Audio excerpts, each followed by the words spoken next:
Welcome back, boys, and welcome to the player ratings video after our big 4-2 win against Burnley. Now in the player ratings video, I like to give a score from 1 to 10, of course explaining my reasons why in great detail. Before we get on with things, of course, if you do like today's video, do not forget to smash that like button, help me get over 1,500 likes for today's video. And we move in straight away, starting with Kepa in goal. Now Kepa did well with this particular moment in the game where he made an acrobatic save to stop an Eric Peters shot. After that though, he's getting criticised a lot for his involvement in both goals. Now, I looked at the first goal. Rodriguez scored an absolute banger from like 30 yards. I'm looking at the ball, the flight of it, the trajectory and stuff, and I'm thinking, what could Kepa really do? Now, is it fair to say that he should grow a few inches?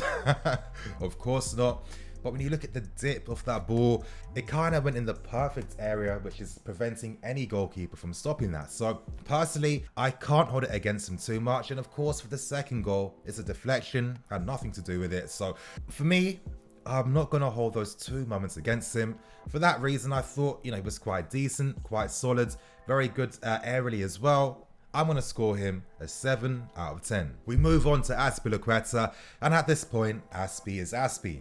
He was useful, especially in the defensive phase. His aggressiveness, his great one-on-one defending ability, really helped us out in quite a lot of situations. Burnley very physical, very aggressive, very strong. So we needed to combat that at times. And credit to Azpi, when he played as a left back, I thought he continued to be solid. Listen, it was solid all around from Azpi. He's going to get a 7 out of 10. We move on to Marcos Alonso. And Marcos Alonso was defensively okay. Most times he was competing well. Aerially, he was very useful, especially from set pieces as well. The disappointing thing for me, though, was his pass completion. 68% pass completion. I'm sorry, it's not good enough. Especially because our fullbacks play a vital role in our offensive game. But at this point, I can't keep holding that against him because we know Marcos Alonso, he's never going to magically get better. He's never been that great in that aspect of the game, for me, in my opinion. So for this score, he's going to get it based on his great defending in the game against Burnley. He's going to get a 6.5 out of 10.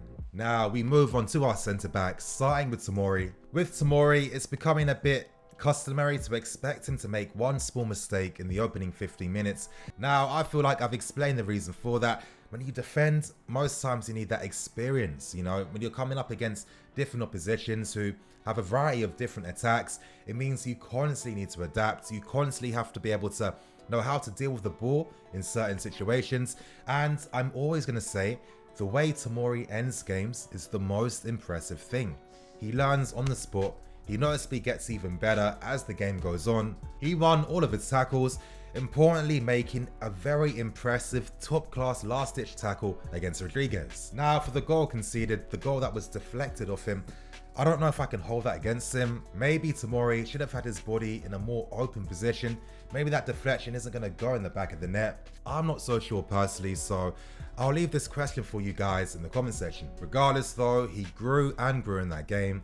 For that reason, Tomori is going to get a 7 out of 10. Now we move on to Kinka Zouma. Zouma was very impressive in yesterday's game. Now with how Burnley were playing, they played very directly to both strikers who played man v man against our centre backs. This meant that Zouma was forced to compete for a lot of aerial balls, and of course Zouma loves that part of the game. He was constantly winning balls in the air, and I think the reason why we're seeing such an impressive Kurt Zouma is because he's playing a more support role in the defence. A lot of times he's the guy that's making runs in behind to, cover spaces, cover positions. And Kurt Zouma is doing an amazing job at this moment in time. He is a good passer of the ball.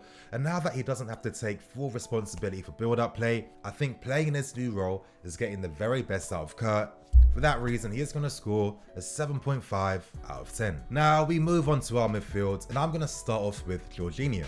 Now some of you guys might not like what I have to say, but you guys know me, I'm always going to give my opinion regardless if it's popular or if it's not. For me, I thought Jorginho was okay. Now, of course, whenever he combined with Kova, his use of his short passes was very effective at times. He picked some very intelligent passes between the lines. He worked well with Kova, and these guys in tandem really helped us progress the ball from deep, kickstart defense into attack, help bypass the Burnley press. So he does get credit for that. But of course, you guys, that I'm a bit of a purist. I'm thinking with Jorginho, with all the passes he had in that game, to make only one key pass in 90 minutes,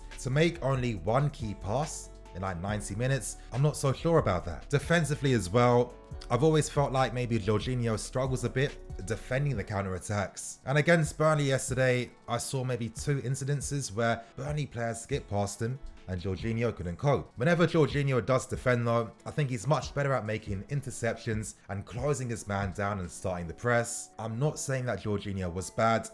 For me personally, he was very standard. He did cover a lot of ground and he made sure that he was constantly a passing option, but I'm looking at the quality from his passes. For that reason, he is going to score a 6 out of 10. Now, playing alongside Jorginho was Kova, and honestly, you guys, very, very, very impressive performance. Honestly, he was our star guy in midfield. And I thought it was quite interesting how Kova played. Most times Jorginho is the guy moving deeper to receive the ball from the defense. But in yesterday's game, that was Kova. And honestly, his ability to play in the pivot, where he's able to use his world-class press resistance ability, his awareness, his speed of his passing as well. The guy doesn't lose the ball, well, unless he's running with the ball, but that only happens when he's doing too much. And this brings me on to a point where, for me, his involvement for the second goal from Burnley, now personally, yeah, he did go on a very good run, but at the end of that, he had to square the ball to Hudson-Odoi. Now, I understand why Kova didn't do that at the time. 4-1, very easy game. He wants to score a goal. I think it's quite obvious to see. But the thing is, when your focus isn't even there for a split second at this level of football, you are going to get punished for that. I think with Kova sometimes, and I'm stressing sometimes, his concentration and application isn't consistently there for 90 minutes. I mean, it's there for literally 90% of the time, but normally when the game's ending, those final few minutes, sometimes his concentration can go down a bit. Regardless though, it really was such an impressive performance in midfield that even though I am making these points, it's not going to take away from his score too much. So for that reason, Kova is going to get a 7.5. Honestly, it could have been an 8, but of course I explain my reasons. As I'm stressing though, his performance really was very impressive.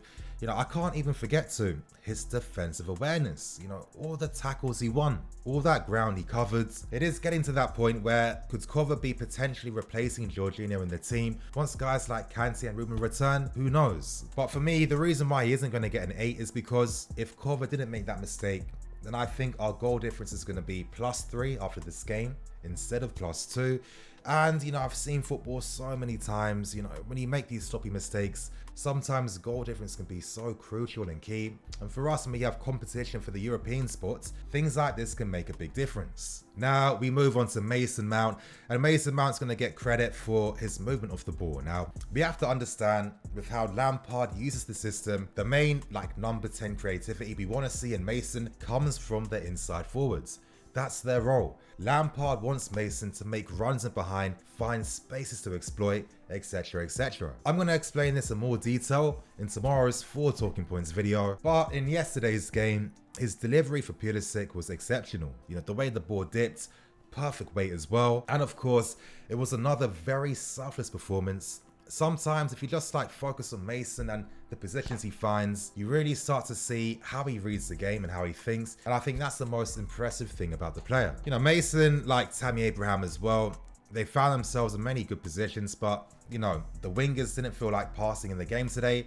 They had every right not to because what they did paid off. So for that reason, I'm going to score Mason Mount a 6.5 out of 10. We move on to Willian now, and I have to say, Willian was utterly excellent and exceptional in yesterday's game. He got a goal and an assist. He played 3 key passes in that game against Burnley. And I have to say, the moment he was subbed off, Is it a surprise that our defensive awareness went down a bit? Because of course, with how we defend, it starts from the top. So if players are losing easy possession of the ball and giving away easy turnovers, then naturally we're going to get counter-attacked and we're going to create a lot of issues for ourselves. But right now, Willian is proving to be a key player in the system. I think with how he's being used as well, it's getting the very best out of his abilities. He can play more between the lines instead of being stationed out wide on the right by himself. And I think it's time that we forgive Willian for previous seasons because, you know, it's not the 17-18 season anymore. It's not the 18-19 season even. It's the 19-20 season. Willian's been utterly exceptional. He hasn't been the same player, and I think it's about time that we see him for what he's doing now instead of holding the past against the player. For that reason, Willian is going to score an 8 out of 10. Now we move on to the man of the match and the star player of the game last night, none other than Christian Pulisic. Now it really was his day yesterday. Imagine you're scoring your first hat-trick ever, and it happens to be the perfect hat-trick. Left foot, right foot, and his head. He really was a man possessed. As I mentioned before, Christian was looking to act as the creator instead of the destroyer, and I love how he took responsibility.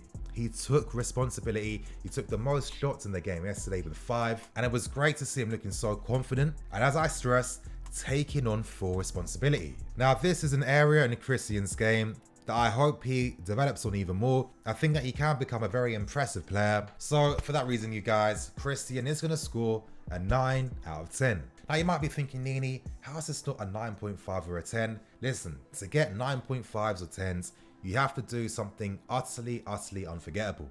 A 10 for me is an all-time classic performance which you'll never ever forget. Let's say Christian did get a 9.5, it would imply for me that maybe he got an assist in that game. So that's the reason why I've scored Christian a 9 out of 10. We move on to Tammy Abraham to complete the first team. And with Tammy, honestly, he was really exceptional. I love that he got the assist for Willian.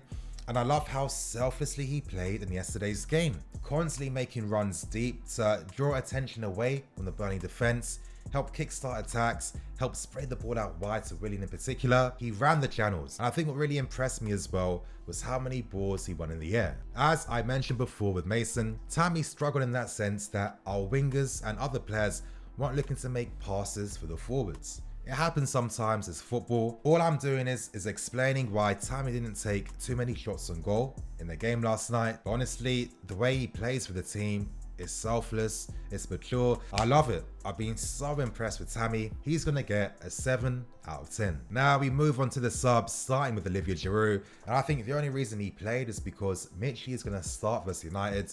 Tammy needed a rest, and I think that was the only reason.